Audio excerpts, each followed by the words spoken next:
yaluseewo olutalo mulumbe era akulira ekibiina ki National Unity Platform Robert Kyagulanyi Ssentamu abangi gwe mumanyi nga Bobi Wine kate akubwe oba ajimbwe amataayi nga mujimba amataayi y'omubaka omubaka akiikirira bannakimanya mu lukiiko olukulu lw'eggwanga oba luyite Parliament Honorable Abed Bwanika. Honorable Abed Bwanika abadde omukambwe ng'omususa abadde ayagala kukwata babiri aweeswa mu Fumbiro kosa ne Bobi Wine olwo abateeke wali.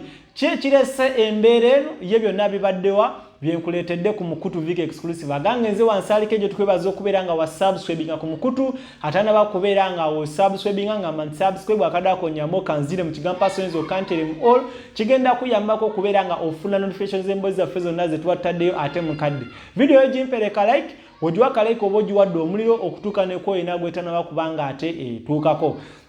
Anyongera okujukiza Omukutu oli ku Vic Exclusive agange nze wansalike Joel ntudde okulwa munange Vic atasobodde kubeera okutuusako mbeera nga bwetambula naye tweyama okutuusangako updates mukadde oba yonna ebeguddewo mu bitundu by'eggwanga ebyenjawulo. Akakati olunaku olwaleero abamu ku bakulembeze mu kibiina ki National Unity Platform betadde mu ddene ne boolekera disitulikiti y'e Lwengo okusobola okubeera nga ate bawerekera nfanfe oba mukwano gwa Bobi Wine omwami Pascal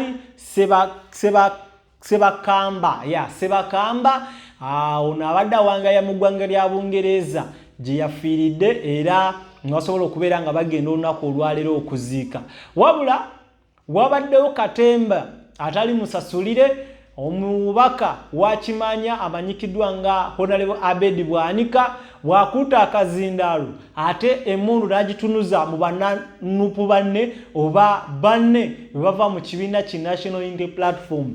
Bwatunuzaamu emundu atandikidde ku mukulu mwennyini akulembera ekibiina kino His Excellency Robert Kyagulanyi Ssentamu namukayukira namulabula namugamba nti lekeraawo okutta abakulembeze banno ng'ate naawe oli mukulembeze. Agamba nti Robert Kyagulanyi Ssentamu kye yakola okugoba Honorable Mathias Mpuuga ku bwaloopu ate kyali kyakutta omwami ono mu byobufuzi oba okutta kariya lye. Awo talemedde oba atakomye ku mukulembeze yekka Robert Kyagulanyi Ssentamu wabula alumbye n'omwogezi oba amyuka omwogezi w'ekibiina ki National Unity Platform Waiswa mu Fumbiro namugamba alekeraawo okubeera nga ate avuulanga Katikkiro wa Buganda namuyisaamu olugaayu buli kadde ekintu kyalaba ye kyagamba nti si kirungi. Ono avuddeyo n'ayogera Waiswa mu maaso n'agamba nti ebigambo ebimwogerako mu abaana ba National Unity Platform nti yeebaka ne mama we oba yeebaka ku mwana we si bituufu tebibeerangawo ddala era babikomye. Ono atabuse era okukakana nga bakutte mukwate ng'agezaako okwaprochinga oba okulumba entebe awabadde watudde Waiswa mu Fumbiro kw'ossa ne His Excellency Robert Kyagulanyi Ssentamu. Wabaddewo akayogaano mulumbe era His Excellency Robert Kyagulanyi Ssentamu yakuta akazindaalo okusobola okubeera ng'ate akakkanya embeera ebadde etabuse. Abadde omwogezi w'omukolo guno oba ow'amaziika gano ye Medi Nsereko omukozi wa CBS wabula naye embeera emutabuseeko His Excellency Robert Kyagulanyi Ssentamu n'akozesa amaanyi ge okusobola okubeera ng'ate akakkanya abantu be oba abantu babamukkiririzaamu. Bobi Wine wakuta akazindaalo naye yanukudde Abed Bwanika n'amugamba nti Waiswa mu Fumbiro si kyekizibu kyo ate n'Awaiswa mu Fumbiro Abed Bwanika si kyekizibu kyo wabula ekizibu kyaffe ffenna kye tulina omulabe tulina His Excellency Yoweri Kaguta Museveni bwe tulina okubeera nga ate tulwanyiza tujje mu ntebe eyo gye twegomba ffenna. Ng'oggyeko ebyo Robert Kyagulanyi Ssentamu agenze mu maaso n'ategeeza nti ye yasinga okubeera nga ayagala Mathias Mpuuga okusingako ate Abed Bwanika atabuse. Okitegedde ng'agamba nti ye yamuwa obwaloopu ate ye yamwerondera ye nga ye. So Abed Bwanika yeewumuzeeko akimanye nti ebyo byonna ebibasigibwamu byakubajja ku mulamwa anti ke kakodyo bwakakozesebwa abali mu buyinza okulaba nga bakozesa divide and rule baawulemu olwo basobole okubeera nga ate babatwala bulungi. Agangenze wansalekejwa omukutu oli ku Vic exclusive tukwebaza okubeera nga wa subscribinga ku mukutu guno ate nabakubeera nga subscribinga nawe subscribinga video hiyo gyerabirako tusinkane mu updates ezidako mweraba. Honorable Kyagulanyi nyina ebigambo bisatu era nsaba obiwulirize.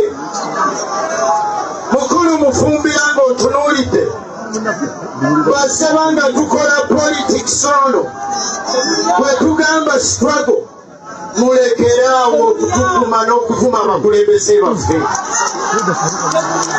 Mulekeraawo okuvuma gwe bayita Katikkiro. Mufumbira owa kamera sooka ono njagala ndabe nze seebakangako ku mwana wange. Mufumbira nze seebakangako ku gwe bayita maama wange. Njagala ntunuulire nze ayogera naawe.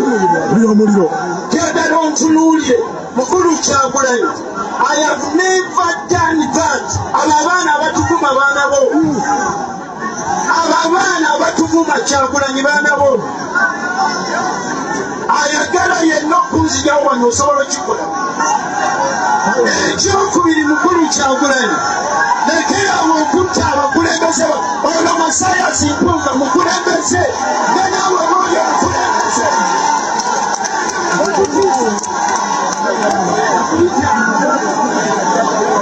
I cannot do that.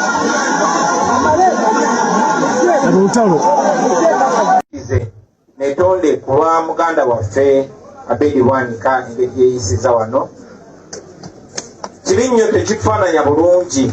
Kamera weeziri wano tuli bakulembeze mutu w'ekitiibwa tetuli bato mu myaka, so mutusonyiwe olw'ebyo kubanga obanga gwokulembera ttiimu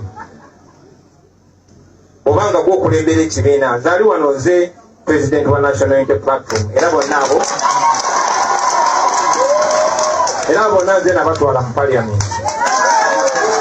So obunaanyizibwa bwange omu ku ffe bw'avaayo n'akola ekitasaana naye kakasa nti si bwatera okuba era nkakasa tujja bisookinga ng'abooluganda.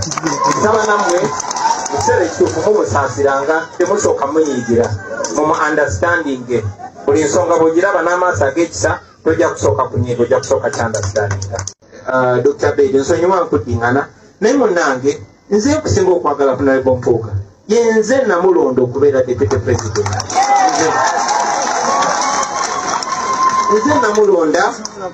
Yenze namulonda okubeera leader of opposition. Nze namulonda okubeera commissioner.